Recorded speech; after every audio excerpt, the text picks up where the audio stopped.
Hi everybody, welcome to the first video I've ever made at stampwithcandy.com. So hopefully this will go well. I'm Candy and I stamp at stampwithcandy.com. That kind of makes sense, I guess. And anyway, here I am. I'm in my craft room, and as you can see behind me, somebody put a kitchen in my craft room. Can you imagine that? Actually, I live in a ranch house that has a family room and then the kitchen, and I decided to make the family room my craft room. And so here you go. There's my kitchen, which makes it really handy when you're crafting because it's just a short walk to the fridge, and it's even a shorter walk to the, let's see if I can move out of the way enough, the beautiful wine fridge. So anyway, let's get started. I have a really fun card to show you today, which is why I'm making a video, because it's really hard to describe. And when you see it, it doesn't look like much, but when you see it live, it really is pretty cool. So I'm gonna switch to this shot so you can see it. All right, so this is the card. And just looking at it like that, yeah, that's pretty, but you know, there's nothing special. But check this out. When I pull the tabs and then push them in, the boat sails across the ocean. Isn't that cool? And I know this one, I've made a couple of these, and one of them is going to my grandson because he's 4, and I know he'll just be going back and forth and back and forth. His is a kite one, though, and I'll show you that one later. This one uses a lot of supplies, but really it's about the technique, not really about the card itself, although I do love this card. So let's get started talking about it. Now, one of the first things that I want to share with you is that when you fold it in like this, it fits into a standard envelope, right? It's got a little depth to it, but you could mail it.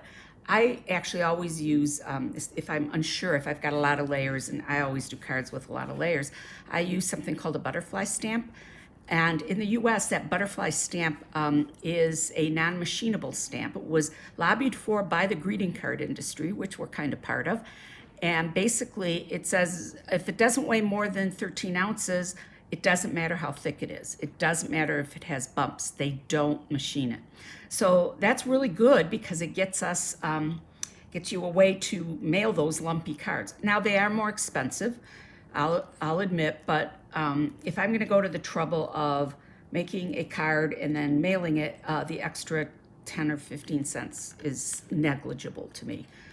If that's all I've spent, I want to make sure that they're able to actually get the card.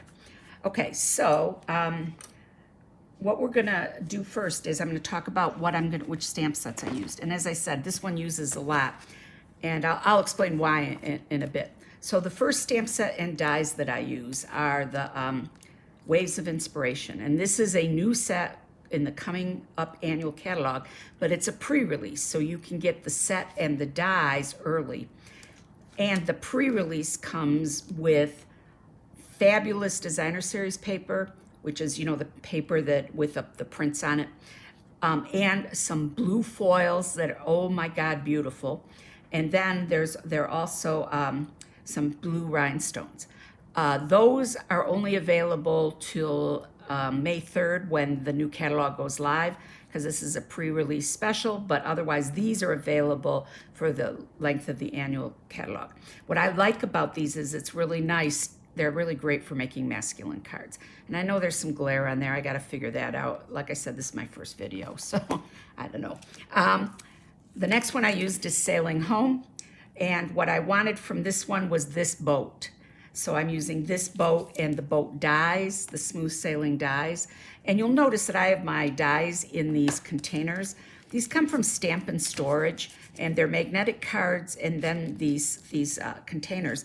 And what I like about them is that I can reuse them from season to season. Like this one's coming apart here. I'll probably put a new one on, except I noticed that this retired. The retired list came out last week, and these are retiring, so I won't bother because I'm going to peel it off and put something else in here.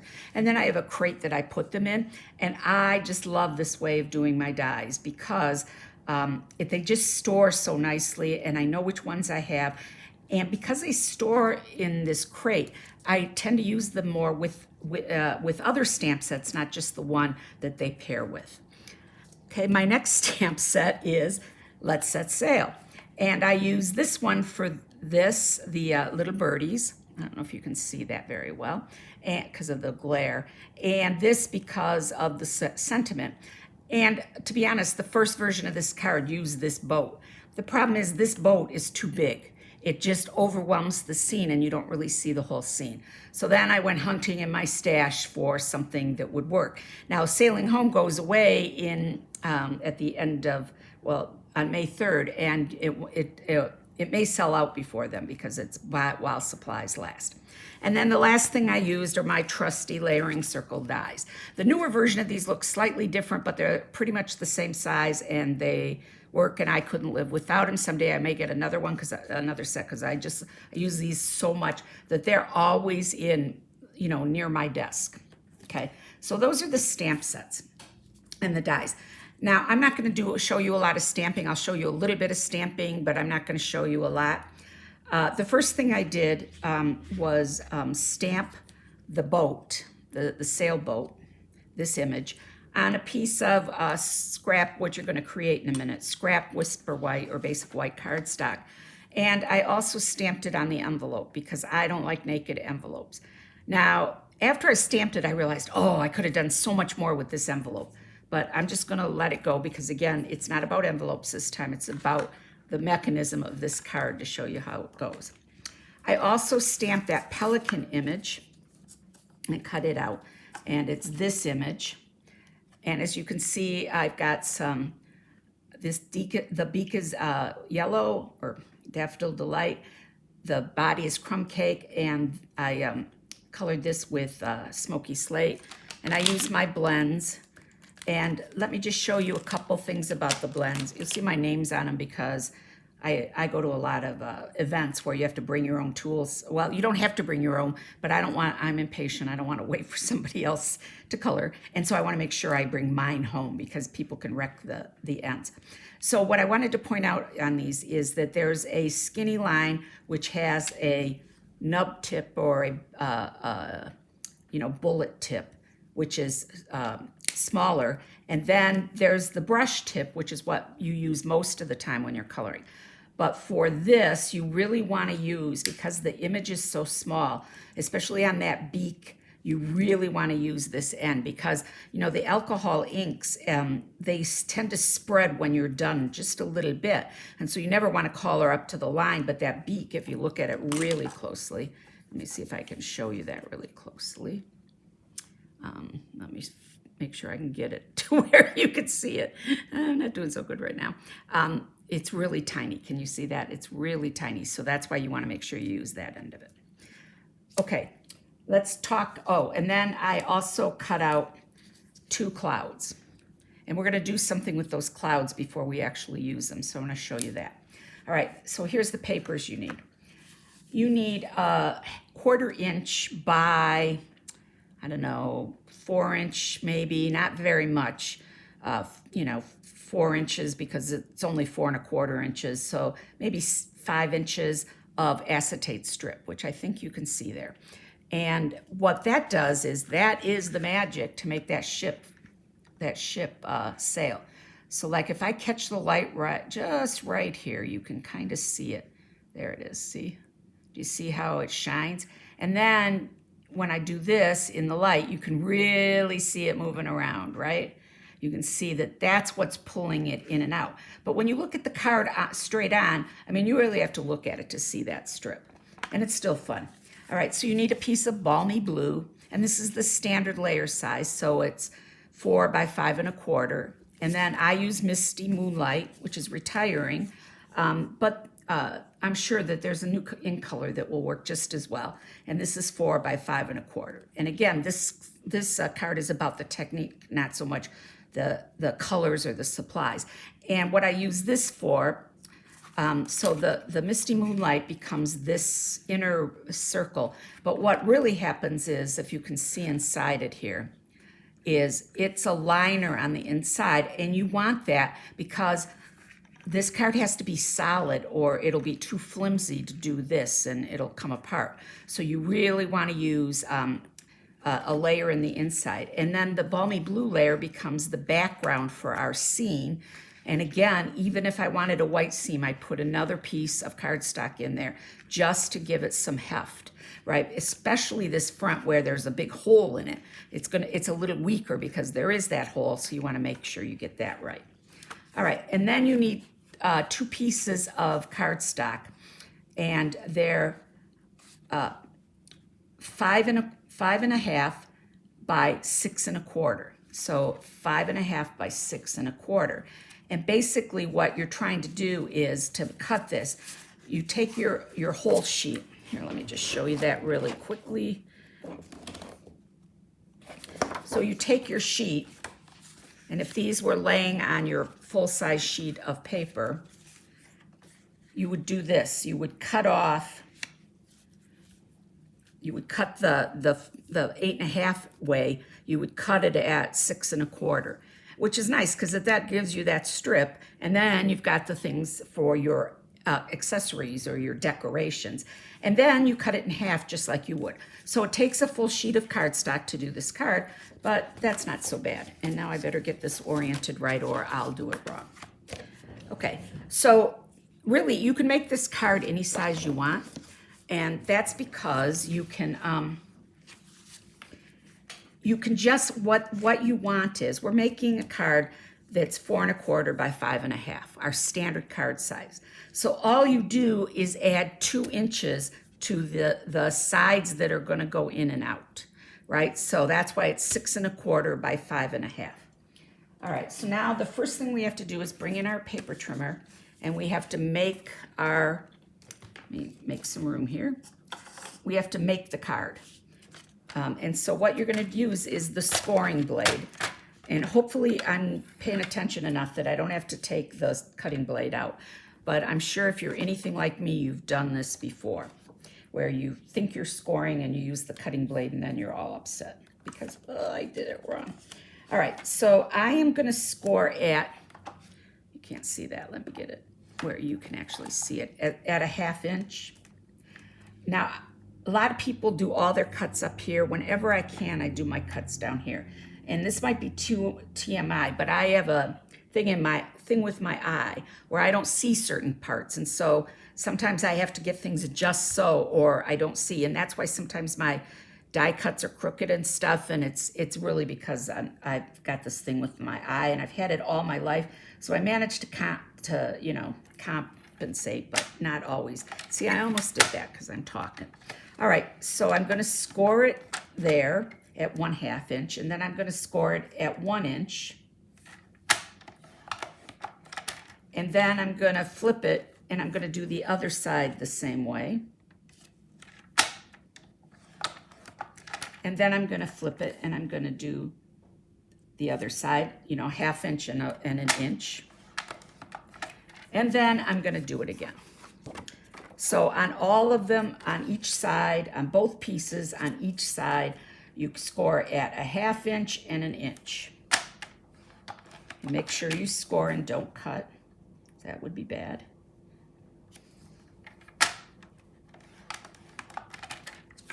And then flip this one and do it again. And then 1 inch. And it's important to get these kind of right, because if you don't, it doesn't fold nicely.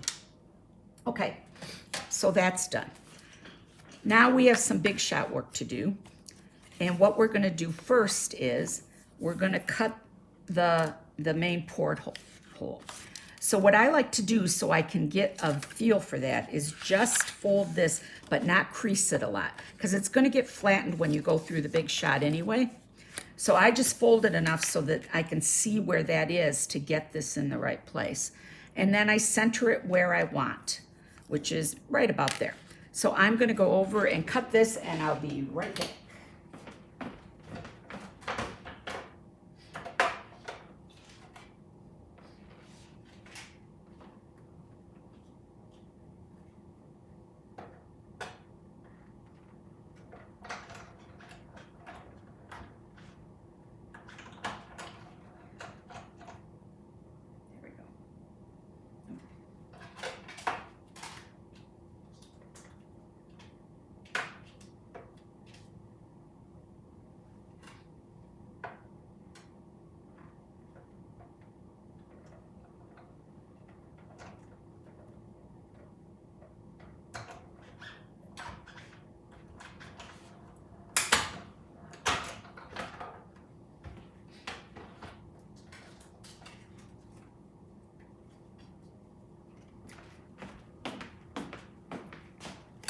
Okay, there we go. Sorry that took so long, but it's life. Okay, so we did that. Now we're going to take this piece and we're going to attach it to the back of this card. Now you're going to say, yeah, but it's going to cover up the hole. Exactly. Now you don't have to do this step this way. You can guess where the hole is and put it in on the back, but I find it way easier to do this, which is, you know, put this on here. And I used snail there, and I really didn't want to. I really, really want this. You know, it doesn't matter which one's the back. This was going to be the front, but they're the same. It just switched the fold, right? Which, another thing I love about this is it really does, is foolproof. And I'm using liquid glue and Stampin' Up! Sells the Tombow multi-purpose, but I love this art glitter stuff because it doesn't make my hands sticky like that stuff does. So anyway, I'm gonna put this on here now, and I'm gonna line it up just as if I were layering, right? I don't want it to go over my fold lines. I want it to be sort of centered, but it doesn't matter as much because nobody's gonna see this, right? So now I got glue on the front on this piece. It doesn't really matter. And by the way, this is the largest. This is the largest layering circle, and this is the next largest because we want just that thin frame. Now you can skip this step, but I like the way it looks. And if you're going to skip this step, I would cut these both at kind of the same time. But what I'm going to do here is, so you could cut this and then you can fiddle with it to get it perfectly lined up. But I just do this and run it through again because, I mean, how easy is that, right? So I'm going to go do that.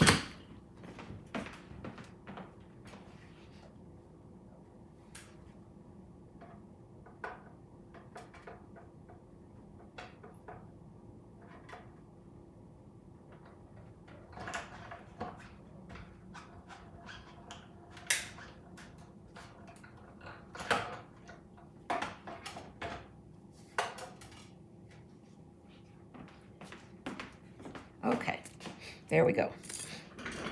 So that's our card front. And now I have to stamp the sentiment on the card front.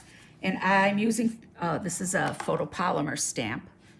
Let's let your dreams set sail.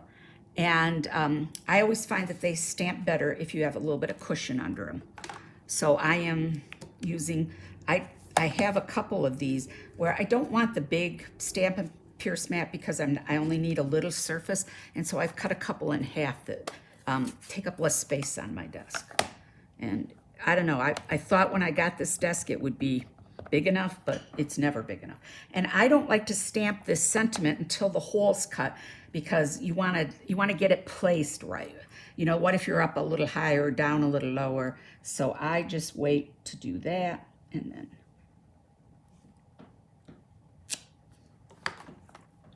when we first started the photopolymer stamps, they said don't press hard, but just count.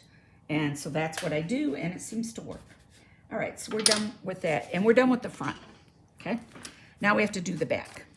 And so for the back, I want to do something that's a little bit different too. You don't have to do this step. It'll be just fine without it. But I kind of look, I take the front and I look as if this is behind it. And what I'm trying to do is just a visual. I don't need it to be precise, but I want to do it just as a, you know, an idea of where to stamp. And now I know it's like right about there. And now I'm going to take my Bermuda Bay ink and my blending brush, and I'm just going to rub a little bit off, and then I'm going to just slowly rub some kind of circular. And what I'm trying to do is make the sky look less flat. Right? I'm trying to make it look less flat, and this is really simple. Just add a little bit of shading, and you'll see that it really adds some depth to the scene, and yet it only takes like maybe a half a second. And I don't want too much. I don't want it to be, you know, like this big Bermuda Bay sky, but I don't want it to be just pure balmy blue because then it looks more fake. It looks like you made a scene, right? So that's all I want to do with that. And then the other thing I do to give the clouds some depth is I take the brush right now where it's got some stuff on it, and I just really lightly pass that brush over the clouds. And again, you probably can't even see that, but it adds just enough texture or dimension to the clouds that, again, they don't look so flat. So just rub them. Like, I don't put any more ink on it for sure, and I just kind of rub them around. It's not staying in where you can see it. Okay, so that's done. All right, now the next thing I'm gonna do is I'm gonna stamp my birds. And again, I kind of wanna get them, I don't really care if they're stamped totally in the circle, but I kind of wanna get them a little close. And so I kind of want them right about here. And so I'm, once I make that visual, I'm okay. And then these, I just want to make sure they're flying the right way. And I just want them up in that corner, just like that. Okay. And then, I'll check them because I'll say, okay, how does that look?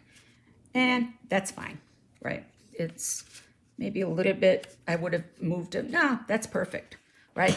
Can you see them there? That's just perfect. We've got our birds. They look like they're going to be centered. And now we're done with the stamping on the back part. So what we're going to do next is we're going to glue this on the back of our card.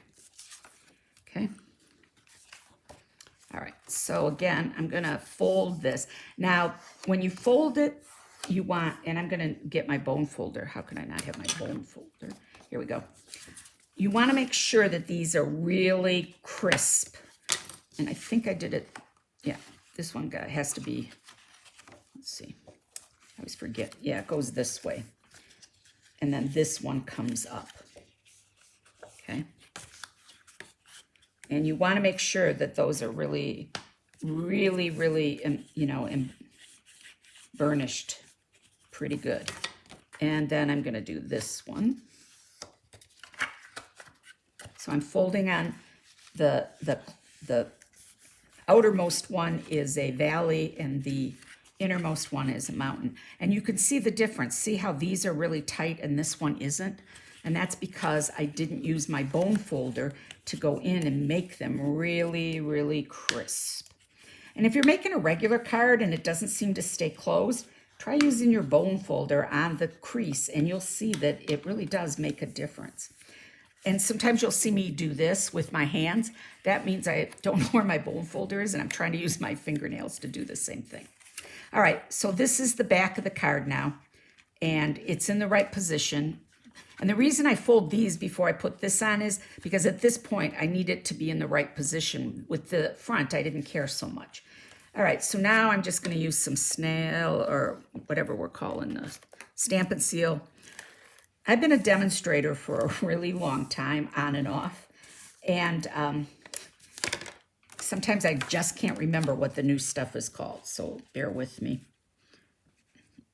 So now I'm going to put this in, and I know you're probably seeing my head, but that's, again, that eye problem. All right, so this is now pretty much done. I could put there, you can see here, there's a little tiny cloud back there. And I could put that in right now, and I think I will. Or you can wait, because you can get your finger in there later.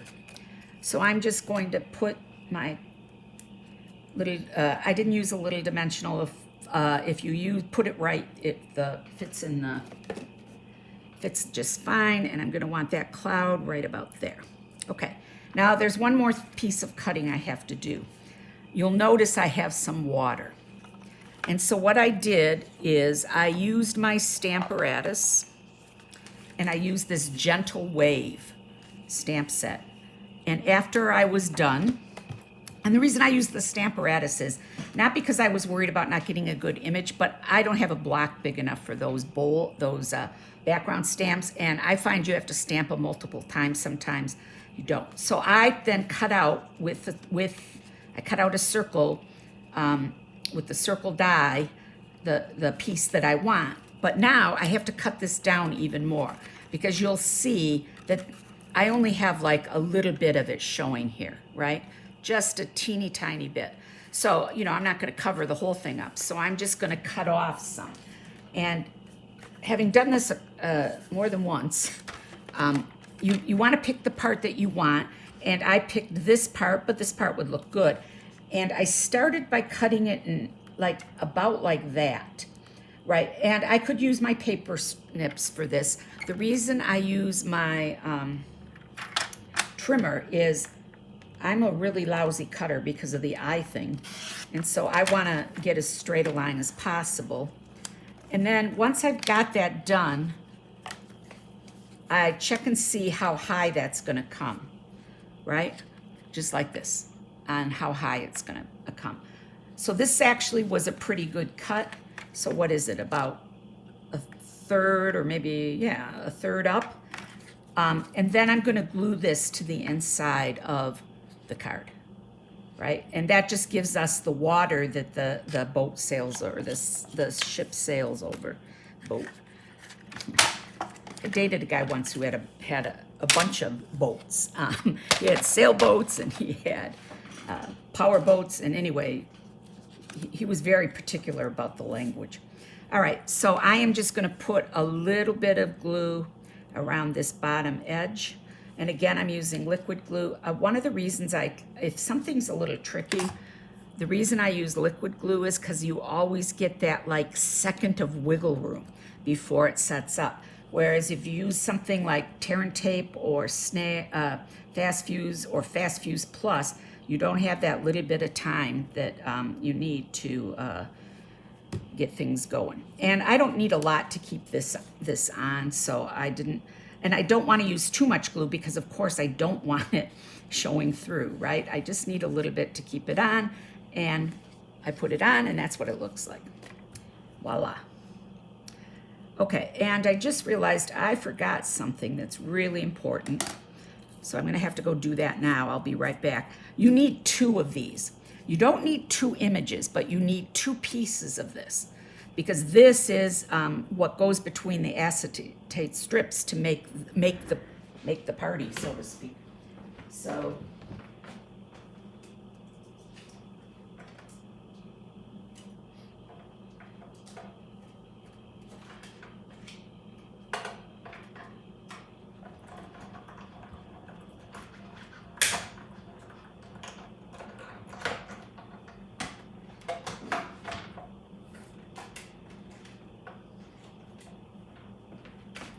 okay, so there we go.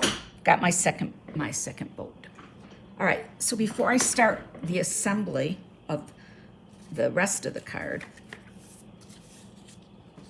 I'm going to fold this just like I folded the other one. So a mountain and then a valley to make the mechanism.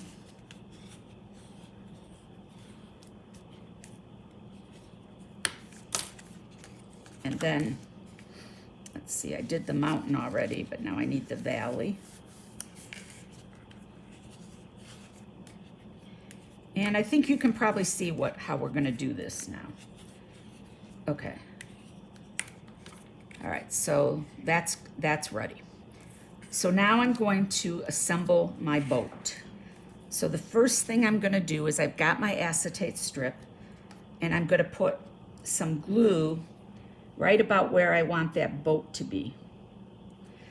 And it doesn't have to be all the way to the end because I'm going to trim it, which is why I take a piece that, how big is this piece? That's about 5 inches. This is about 4 3/4 inches, so that I can cut this off and I have some room to play at the end. So now I'm going to put the boat on there and just glue that. All right. And then I'm going to flip it around. Let's see. Yep, that looks straight. So the key is, don't let, you want it to be the way you want it to go, and that may not look right when you flip it over. It always gets me when I flip it over. I think, oh, that's crooked. It's not crooked. If you get it straight, like it's gonna sail on the front, then don't worry about what it looks like when you flip it over. Okay, so now I'm going to use liquid glue again, and I'm just gonna glue this other piece on the other side, okay? Easy peasy. And it doesn't show, and so I put it on upside down, which is really stupid. Okay, it doesn't show, so you don't have to worry about it. All right, and now you have this, right? And this is what's gonna sail. So then I have to take my paper trimmers, or my snips, and I'm going to, is that right? Yeah, it looks right. Sorry, it looked like there was a line or something. And I'm just gonna snip off that little piece so it doesn't show. All right, so now all we have left, we've got couple steps left and we're done. All right, so we're basically going to lay the top, the front on the bottom, right?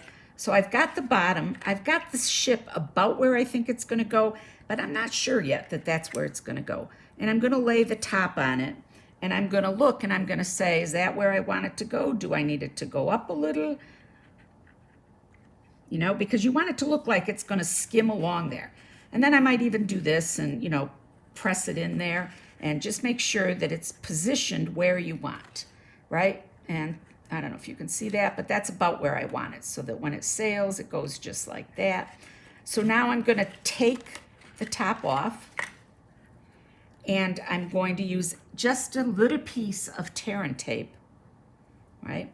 Just a little piece, because we're basically gonna glue this, but I want something really strong to hold that onto the side here. So then I'm gonna take this and I'm gonna put it on with this tear and tape, right? So I want this to be, you know, like I don't want this thing moving around, right? All right, so I've got that. Is that straight? Nope, a little crooked. There we go. All right, and then I'm gonna take the tear and tape off, or the top of it. And then the next step is we're gonna glue it. So I'm gonna put glue down here on this side. And again, I'm doing this because I want that wiggle room to make sure it's all lined up right. And so then I'm just gonna put the two tabs together, the top and the bottom, and line them up as perfectly as you can. Okay, just like that. Okay, and that looks good enough. And then I'm gonna do the same on the other side.